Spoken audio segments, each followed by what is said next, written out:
SAVATAGE's Jeff Plate on touring without Jon Oliva. A new era begins. Once upon a time, drummer Jeff Plate had simple aspirations: to record an album and hit the road. Fast forward over 30 years since he joined SAVATAGE during their 1994 tour for A Handful of Rain, and his journey has blossomed into a remarkable legacy. Plate has contributed to 3 iconic SAVATAGE studio albums and a live record that immortalizes the final show of their A Handful tour.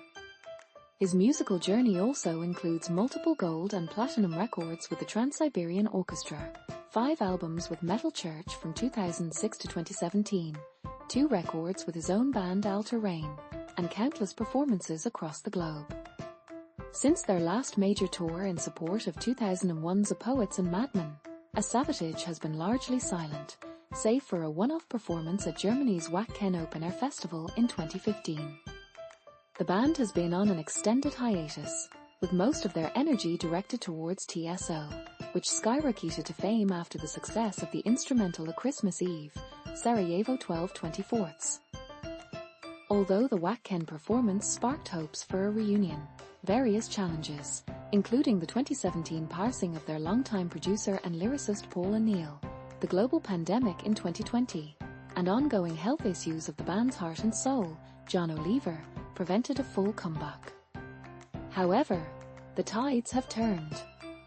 Late last year, SAVATAGE announced their first tour in 23 years, kicking off this month with shows in Brazil, Argentina, and Chile, before heading to Europe for a mix of festival and headline dates. While Oliva is unable to join them on stage, he remains a guiding force as the band's musical director, eagerly awaiting the day he can return.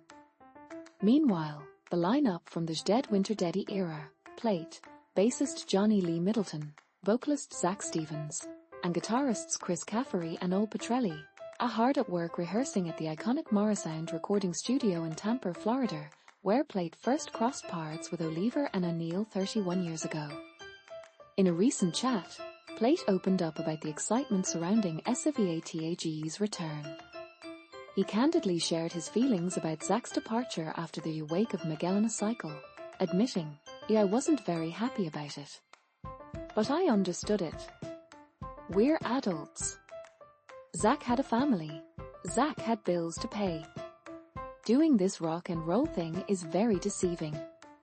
Sometimes it's hard to make ends meet doing this." Despite the challenges, Plate believes that A Poets And Madmen is an underrated gem, noting that the energy shifted towards TSO during that time.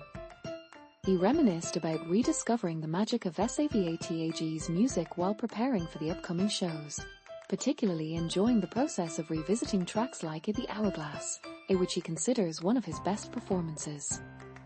Reuniting with his bandmates has been a thrilling experience for Plate. "When we came down here in February to audition keyboard players, just getting in the room and playing together, it was like, there it is. It was great," he said, reflecting on the indescribable chemistry that exists among the group.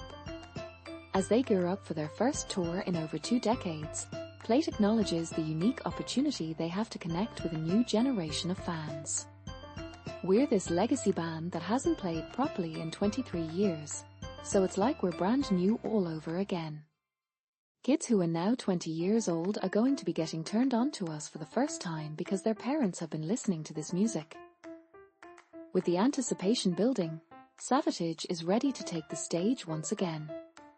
Plate emphasizes the importance of their first show in Brazil, stating, "Once we get on stage, we've got to be spot on.